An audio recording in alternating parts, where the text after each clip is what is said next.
Oi, desculpem o atraso, hoje eu dei uma atrasadinha. Espero que você vá entrando aí, pode ir chegando. Estou aqui na varanda, na parte de cima da casa, e onde eu nunca gravei. Deixei com luz acesa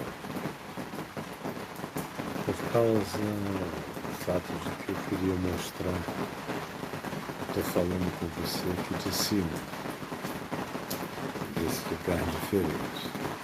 Agora a moçada começou a entrar, 341, vamos lá. Você não só vai entrando, mas se você não é inscrito, se inscreva aqui no canal e aperte o sininho, que é para você ser sempre chamado na hora certa.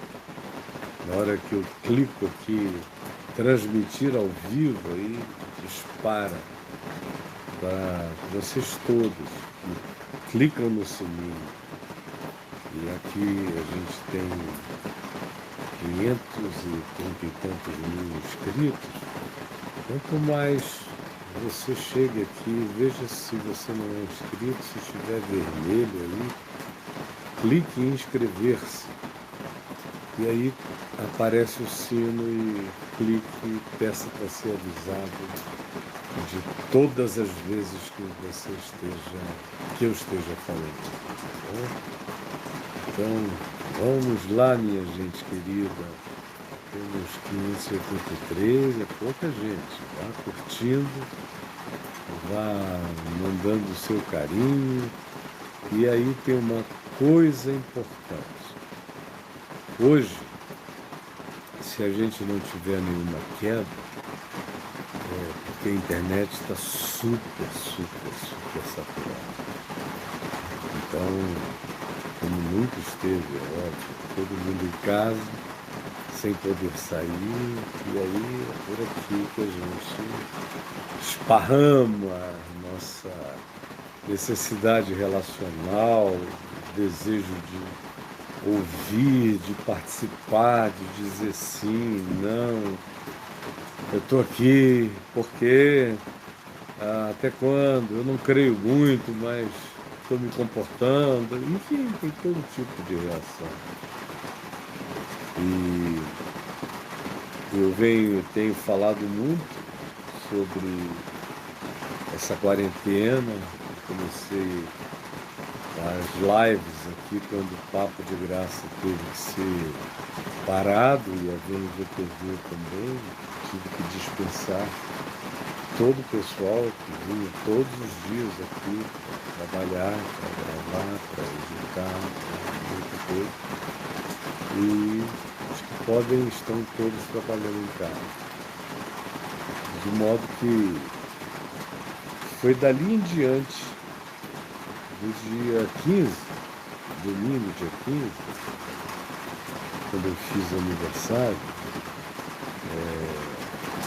já em plena quarentena, que eu comecei a fazer essas lives. Eu fiz toda semana, hoje estamos aqui juntos. E em todas elas eu falei abundantemente sobre o que a gente está vivendo, sobre a filosofia. A Diana está dizendo aqui que a chuva está atrapalhando. Eu vou falar mais alto. Se ela ficar mais pesada, então eu saio daqui, porque dá um trabalho sair daqui que você nem imagina. O som está baixo, eu vou falar mais alto. Mas o que eu vinha dizendo é que eu venho falando sobre muitas coisas a respeito do corona, como sugestão de tema, do ponto de vista teológico, filosófico, do ponto de vista do fenômeno natural, e tanta coisa a respeito. Está tudo aí no YouTube, disponível para você. nas minhas lives.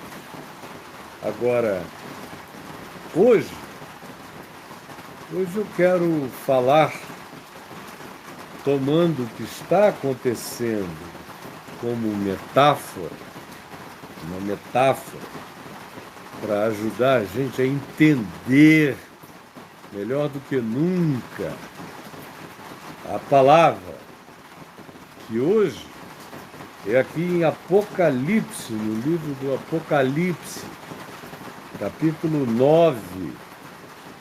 Apocalipse, capítulo 9. A quinta trombeta. Apocalipse é um fenômeno de uma espiral crescente. Ele começa com os selos, que depois vão virar as trombetas. Cada uma delas, ela está dizendo que está muito ruim o som. Eu vou, apesar do desconforto, eu vou levar isso a sério. Tá bom? Vamos comigo então. Fica aí. Fica aí. A gente vai ter que dar um jeito aqui.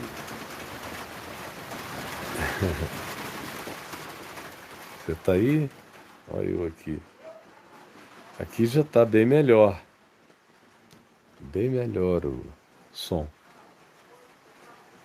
E eu tenho que ficar também num lugar onde eu tenha certeza de que a internet é boa. A internet é boa. E eu vou tentar me ajustar por aqui. Vamos ver. Não está muito legal, mas está o bastante, não é? Está o bastante. Então vamos lá. Eu estava falando aqui do Apocalipse, de como ele é um espiral crescente. Ele vai aumentando dos selos para as trombetas. Aí ele tem uns intervalos narrativos sobre a fenomenologia em geral, social e política da humanidade.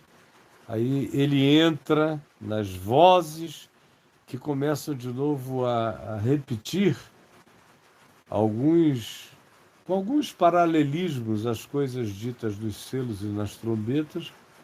Outras vezes são apenas algumas semelhanças, mas em geral são os mesmos temas que são revisitados, por assim dizer.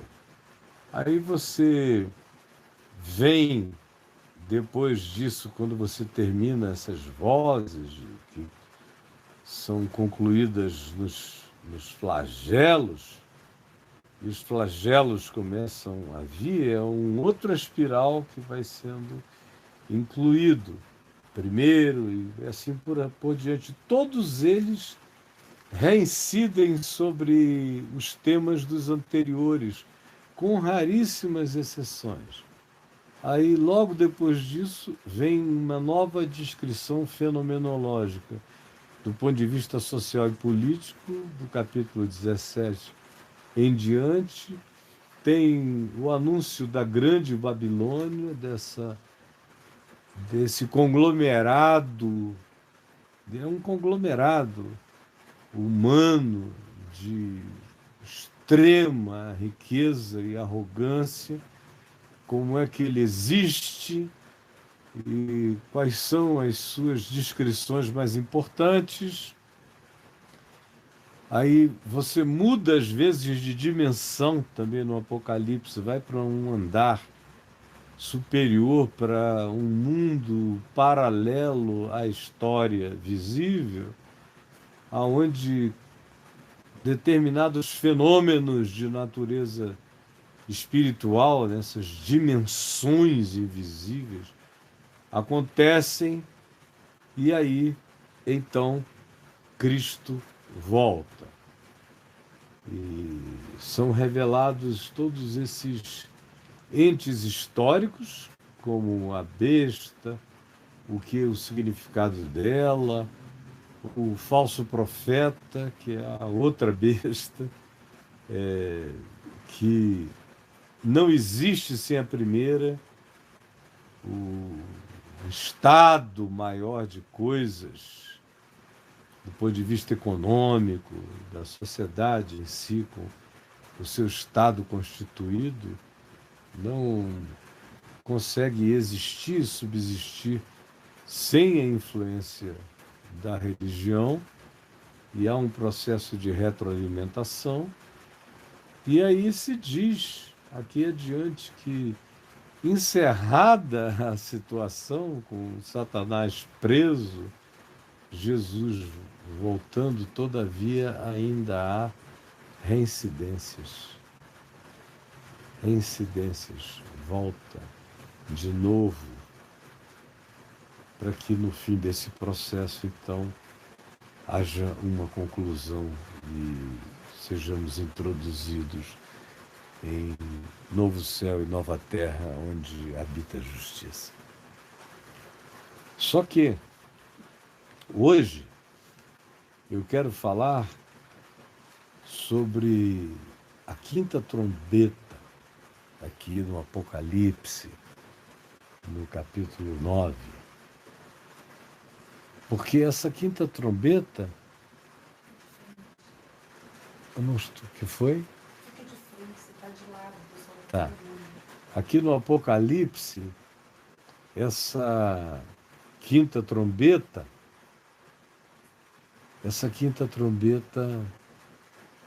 é uma praga, no fim de tudo. Ela é uma praga de entes que vêm do abismo, aqui se diz que é. O fenômeno inteiro é assim, aqui na descrição metafórica, arquetípica do Apocalipse. O quinto anjo tocou a trombeta e vi uma estrela caída do céu na terra, e foi-lhe dada a chave do abismo para essa potestade espiritual, invisível.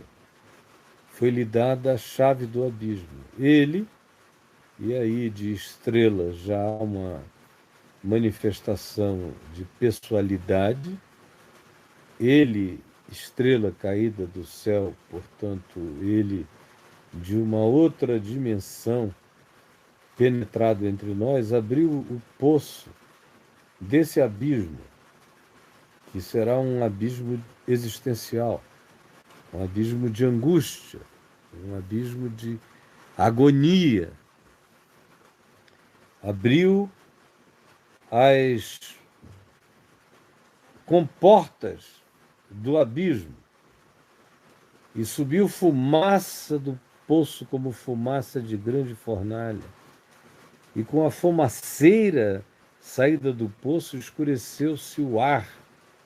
Também da fumaça saíram gafanhotos para a terra, e foi-lhes dado o poder como que tem os escorpiões da terra, e foi-lhes dito que não causassem dano na terra, nem a qualquer coisa verde, nem a árvore alguma, tão somente aos filhos dos homens que não têm o selo de Deus sobre as suas frontes.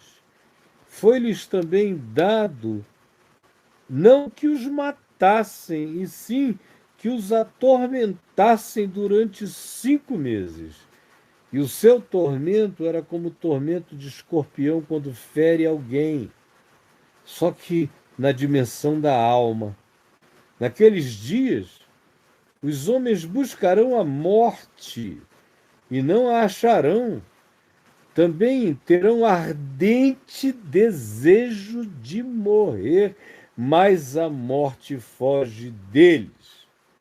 O aspecto desses seres, aqui chamados de gafanhotos, o aspecto deles era semelhante a cavalos preparados para a peleja.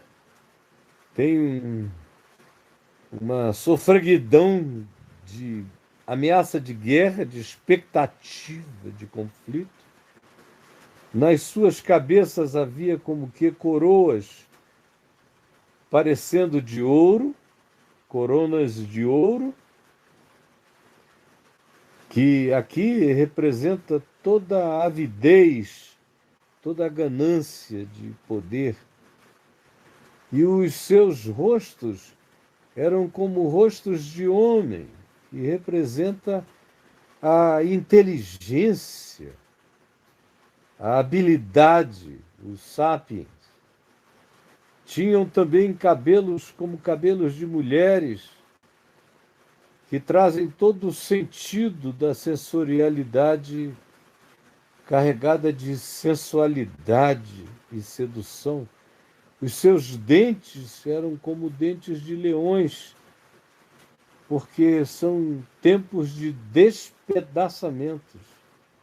Tinham couraças, como couraças de ferro, de impenetrabilidade. É o espírito da impenetrabilidade.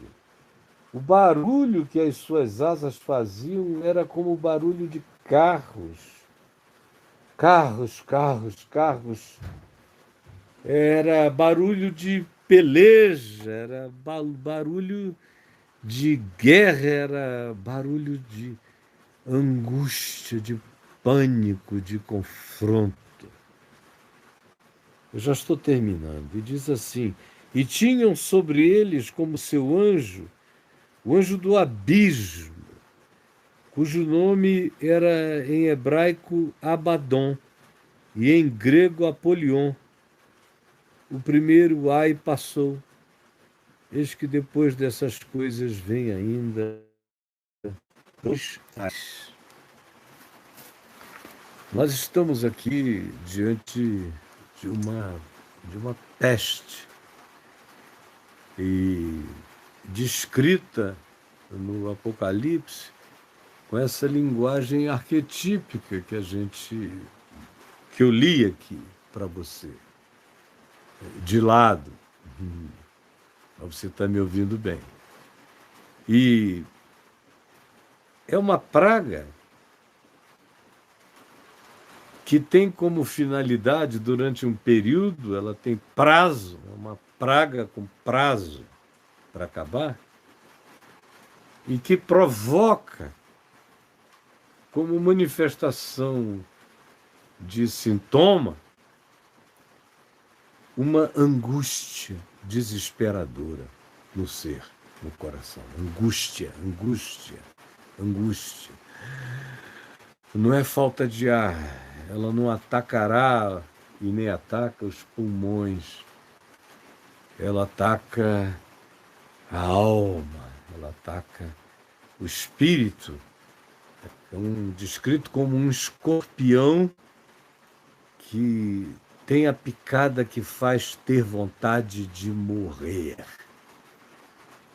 A picada que faz ter vontade de morrer. Você já imaginou isso? A picada que faz ter vontade de morrer. E do que é feito o veneno dessa praga que faz ter vontade de morrer? Aí o Apocalipse descreve qual é o composer do veneno. Aí vai falando de ansiedade, de ruidosidade, de expectação, de ansiedade horrível no coração e que se transforma em várias outras coisas. A descrição que é feita é interessantíssima quando a gente olha os seus detalhes. Oh, como ele é tão interessante. Ele teve essa visão e a descrição dele é essa que eu li para vocês, do aspecto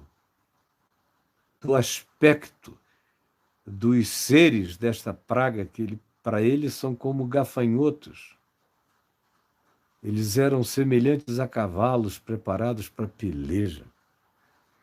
Tem uma expectação de um conflito presente, uma pulsão de conflito. de conflito coletivo.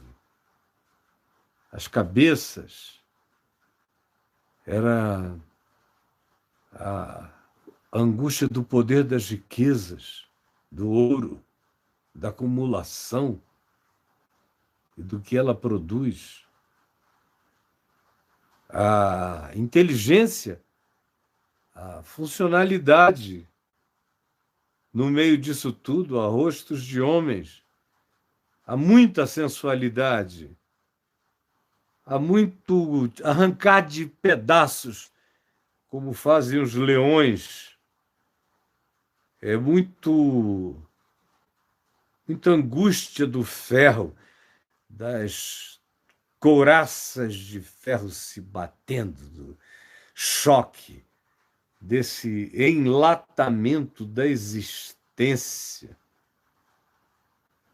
do ferro que carrega esse poder da tipificação da tecnologia, e o barulho das asas era como de carros quando correm para a guerra. Começa com expectação, termina com certeza, angústia e o confronto da guerra. E as caudas deles são como de escorpiões. Mas eles não têm o poder de nos fazer mal, senão por 5 meses. Aqui no Apocalipse, que não tem nada a ver com o coronavírus, mas que é uma praga. E é uma praga fascinante, porque ela nos diz que o que mais angustia o homem sem deixar o homem morrer é o caldo espiritual, psicológico, mental, cultural do próprio homem, sintetizado no veneno desse gafanhoto escorpião, desse ser que pica com agonia, que faz ter ardente desejo de morrer. Ardente desejo de morrer, mas a morte foge deles. A morte foge deles, eles não conseguem se matar. E tudo que dá neles é esse afogamento existencial, essa agonia, esse vazio, esse não ser, que é resultado dessa picada, cujo veneno é produzido pela síntese das mais poderosas produções humanas. Essa capacidade humana de criar ansiedades. Pode estar tudo bem, mas alguém tem que criar ansiedades. Nós somos sociedades e um planeta e uma espécie que se viciou em ansiedade. Dos barulho como quem vai para uma peleja, como diz aqui, essa ansiedade. Nós todos. Foi por isso que Jesus deu uma ênfase brutal à questão da ansiedade, quando ele diz em Mateus 6, para não andarmos ansiosos de coisa alguma. Mateus 6 é o antídoto contra essa ansiedade essencial na qual a gente é viciado. Nós somos viciados em ansiedade. É uma cultura, um caldo de angústia, não só nosso, mas em toda a humanidade. Em alguns lugares onde a influência dessa picada é mais forte, a ansiedade é maior e o seu prenúncio também. E isso faz parte do veneno dessa picada que nos aguarda.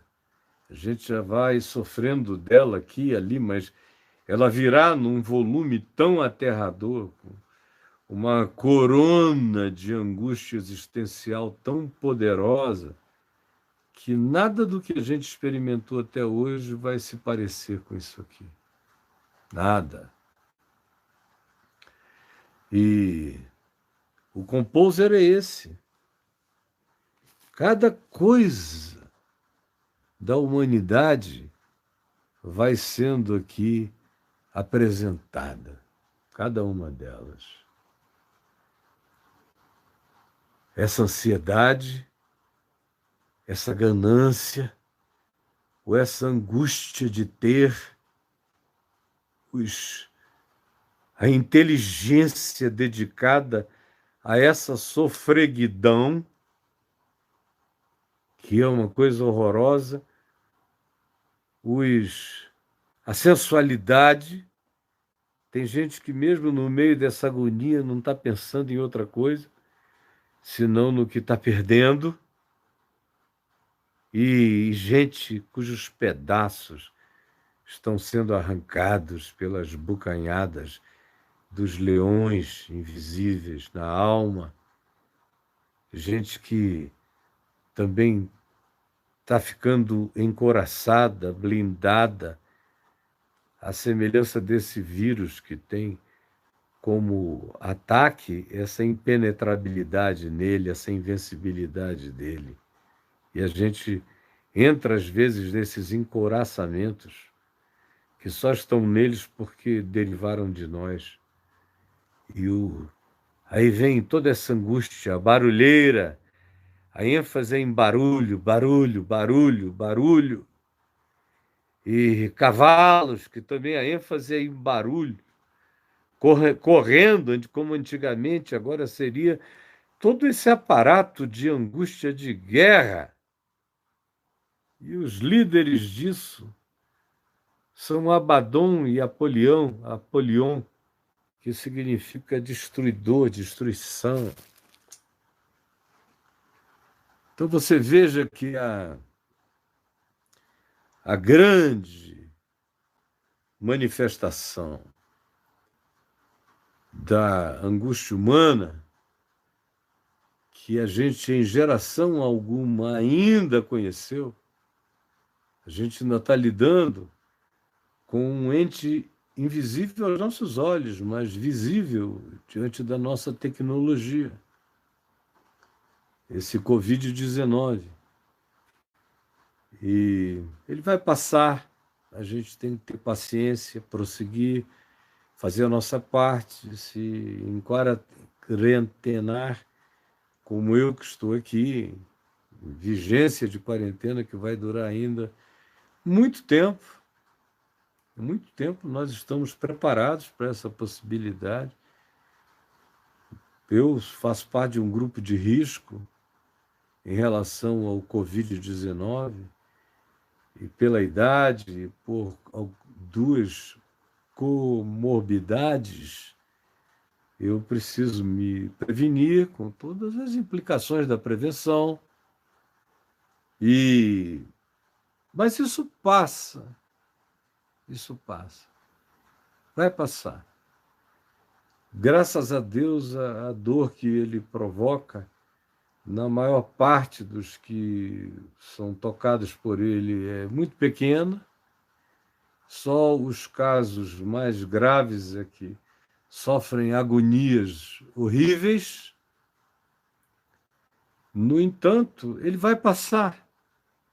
A gente tem que ter paciência, confiança, sentido de autopreservação e tudo mais sobre o que a gente tem falado aqui, uma noite após a outra, um dia depois do outro. No entanto, a gente tem que saber que o que nos aguarda como espécie humana não é uma luta ainda contra a carne e contra o sangue, como a luta contra o coronavírus 19, é uma luta contra a carne e contra o sangue. Ele existe, avistável pelas nossas tecnologias sofisticadas. E a gente pode lavar as mãos, a gente pode usar máscara em determinadas circunstâncias, a gente pode não sair de casa, que é o que a gente precisa fazer acima de tudo, a gente deve lavar as mãos, a gente deve cuidar com toque de olho, nariz, e qualquer outra e boca, a gente deve tomar cuidado com os nossos sapatos, a gente não deve sair, mas mesmo na circulação periférica de qualquer coisa, a gente deve usar um único sapato. Um monte de outras coisas, álcool em gel, álcool em gel, álcool em gel. Mas contra essa praga que se fala aqui no Apocalipse, que é feita totalmente do caldo das nossas doenças e angústias e interesses e caprichos e loucuras e absolutizações mais profundas, quando chegar esse dia em que o veneno de nós mesmos nos picar completamente, aí a gente vai entender o significado da nossa própria dor. Dor como síntese da aflição, da produção, do andar humano, alimentando com a sua poeira a serpente que devolve isso como praga do abismo e do inferno sobre a nossa alma. E aí se revela aqui uma das piores manifestações de sofrimento humano, a pior, que é quando você quer morrer, mas não consegue. É impensável isto. Os homens desejarão a morte ardentemente, a vontade de morrer. Aquela angústia é o veneno de todas as nossas piores doenças voltando sobre nós. E a gente não consegue nem morrer. A gente é forçado a continuar vivendo. Com aquela angústia de autoaniquilação sem ter o poder de se autoaniquilar, por razões as mais diversas. Como aqui comigo agora. Mesmo que esse dia não tenha chegado ainda, mas há uma quantidade enorme, enorme, enorme de pessoas que sabem do que eu estou falando. Isso ainda não é um fenômeno de natureza absolutamente universal, mas vem seguindo o fenômeno apocalíptico de ir trazendo a manifestação crescente desse espiral que já cresceu de 1 ano para cá, e de 3 anos para cá, e de 10 anos para cá, e que só vem aumentando, só que vai chegar uma hora em que isso vai se transformar na realidade mais universal do planeta. Aí a gente não vai ouvir falar de coronavírus, a gente vai estar ouvindo falar desse corona da angústia, do corona da vontade de morrer, do corona dos homens e mulheres desmaiando de terror, do medo, do pânico, de um sentimento de abismo, de vertigem, de queda, de angústia, de frio, de solidão,